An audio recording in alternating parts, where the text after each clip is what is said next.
खंडेश्वरी देवस्थान या ठिकाणी काही भाविक भक्त उपस्थित आहेत. त्यांना विचारूया आपण की आपण कुठून आलात आणि कुठं चालले आहात म्हणून.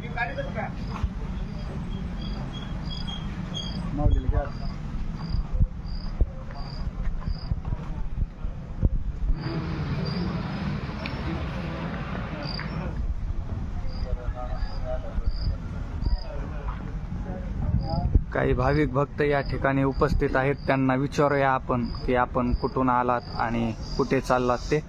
जय हरी माऊली. जय हरी जय हरी. प्रथमतः आपलं स्वागत आहे. आपण कुठून आलात आणि कुठे चाललात? आम्ही निपाणी जवळ का तालुका गेवराई आणि माऊलीची दिंडी दरवर्षीप्रमाणे 20 वर्ष झालेत आता. ह्या वर्षी साखरवाडीला हा, दरवर्षी आपली दिंडी असते. 3 दिवसाचा रूट असतो. यावर्षी रथ बनवल्यामुळे 4 दिवसाचा रूट झालेला आहे. म्हणजे यावर्षी नवीन रथ बनविलेला आहे. सर्वांनी मिळून म्हणजे इच्छा सर्वांची होती की रथ व्हावा बऱ्याच दिवसापासून, तर सर्वांनी मिळून रथ बनवला गावकऱ्यांनी. बर. आणि आता 20 वर्षापासून जी चालू आहे 20वं वर्ष आहे. हा, तर यावर्षी परत माऊलीचे आशीर्वादाने झाला.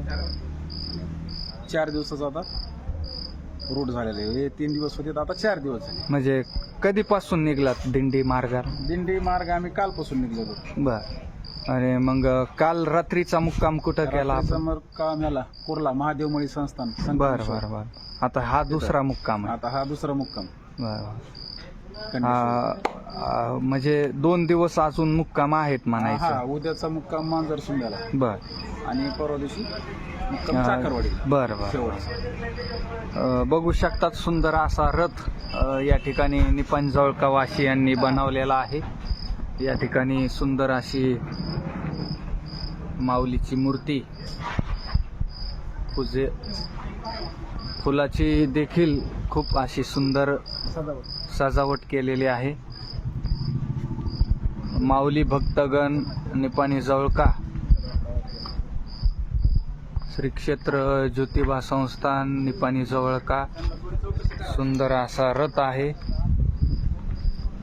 सुंदर अशी फुलाची सजावट समस्त गावकरी निपाणी जवळका यांच्या वतीने सुंदर असा रथ या ठिकाणी तयार केलेला आहे. आणि त्याच्यापेक्षा सर्वात सुंदर असा देखावा आहे तो माऊलीच्या मूर्तीचा. अजून काही भाविक या ठिकाणी जमा झालेले आहेत. त्यांची देखील प्रतिक्रिया आपण जाणून घेऊया. रामकृष्ण हरी. रामकृष्ण हरी. काय आपला